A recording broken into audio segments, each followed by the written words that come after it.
weapons if you can, move on south. So Kinotrope, their outpost, that gets spotted, and instead they are the focus of the pickup. And that point goes to Yangon Galacticos. In the meantime, this AXTMG Nongshim Red Force fight that has been spread around, not inside the ruins this time, seems to be going fairly poorly for both sides. That's right. Yeah, AXTMG got that first knock and full finish on Nongshim Red Force. They lose one, but Red Force has fought back and managed to take down one from AXTMG. They nearly get a second, and AXTMG says, well, we're dipping out, we're trying to leave, but they actually have to park the bus a little bit. We do have a straggler. Devotee, I believe, is going to be on the hilltop just up to the left, and there he is. And Benny might be the next potential victim if he doesn't have any awareness that Devotee is just above him. And you do got some Noxious Red Force around, so it would be a big challenge. But for Benny, he's holding his ground. Yeah, they know he's there. They know exactly what wall he's playing on. Aryan drawing attention, burning Benny low as well. Another Molotov forced on through, but still Devotee not going to take the shot. Instead, he's going to leave it all up to Aryan, and it's going to work out. Another knock over towards TZ, up on the hillside as well, leaves them playing as one. And Nongshim Red Force start out slowly. AXTMG gathering some pace. Yeah, they had a great day one, right? 48 points. They finish up in the top 5, but there's no guarantee come game 6 that they're still going to be there with everybody gunning for a qualifying position into the finals. For Nongshim Red Force, not the start they needed, and also for Kinotrope, not the start that they wanted. They lost a solo early on to Yangon Galacticos, and well, it seems as if Yangon Galacticos was able to pull off the hat trick, picking up all 4 Kinotrope out the first team.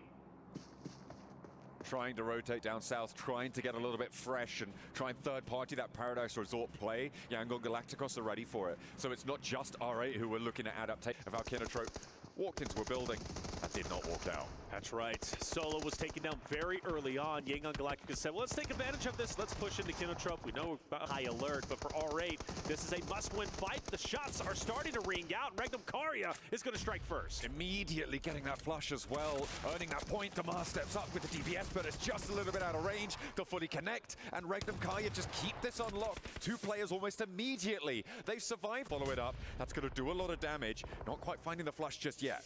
Knowing intense game, they want to push this. You notice Silence starting to push forward. He's going to take an advanced spot. Silence, though, caught off guard to the left, takes a bit of damage, and now you've got to back up and join your roster. Well, no, maybe push forward. Silence wants to continue. They know they have an early knock. They have the man advantage. Question is, can they continue to take apart Regnum Karya? And the answer is yes. Silas, a power player in his own right, also down. Regnum Karya down to 2.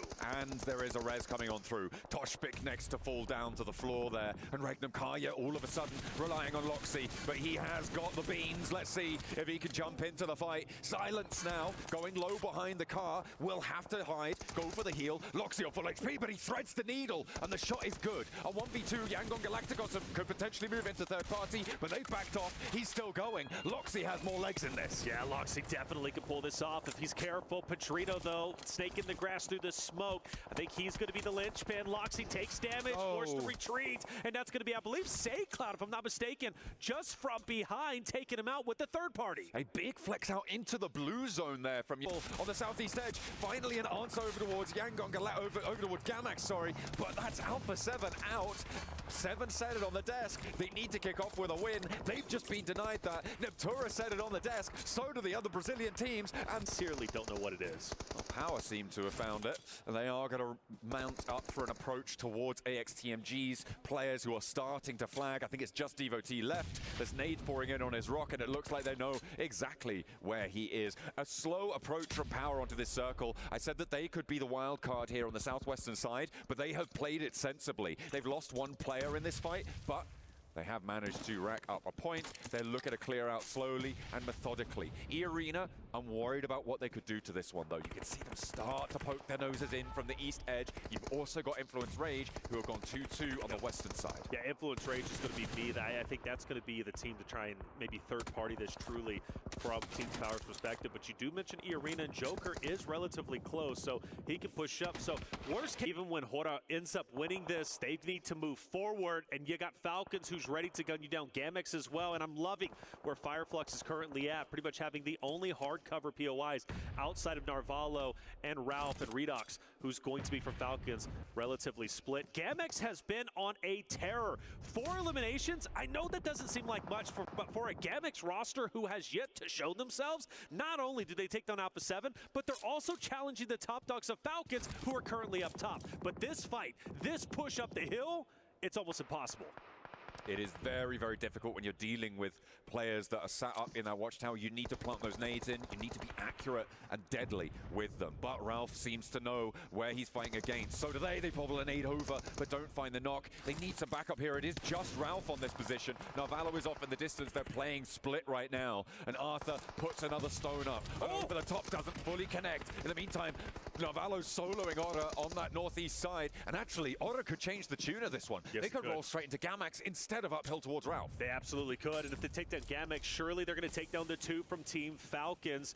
Ralph repositions. E-Arena could also fire some shots on his back end. He needs to be very aware of his surroundings and who is currently at play. Ora, nade onto Arthur, going to be a bit short. They've got to continue to push up. For Falcons, though, continually getting picked apart. Joker takes down another from the Falcons roster, leaving them as a duo. Ora starting to tighten the vice grip, getting closer and closer to Gamex. Gamex needs to be ready for the attack. Arthur first to face with the shotgun, but from a distance it's E-Arena, forcing him closer on the rock. Doesn't have time to heal before No Fear puts the nade in, and that could be terminal for them. A last player to stand, a damage lick sent back towards him, but there is just no way that he's going to be able to pick this one up. Unfortunately, the first aid actually coming through. Ora, okay, they're slowing down. That cut across from E-Arena doing a lot of work as the Falcons get taken down in the meantime. I don't mind the slowdown. Only one more player to remember from Gamex, and I do hope they do remember. We have seen solos wreak havoc on rosters who are even 4 stacks. We witnessed it yesterday with Catch.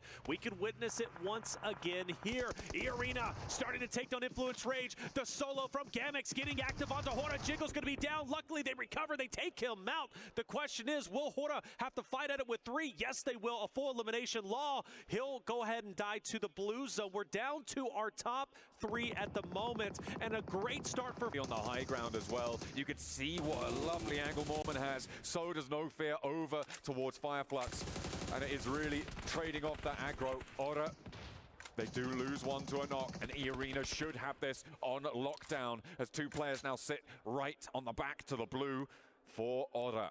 Hora has no choice but to use the natural terrain, aka the rocks, and just kind of bunny hop between them. Mormon, who's been the linchpin for this roster, he's been so very impressive, not only in group stages, but also the survival side of things. Sakura taking some damage.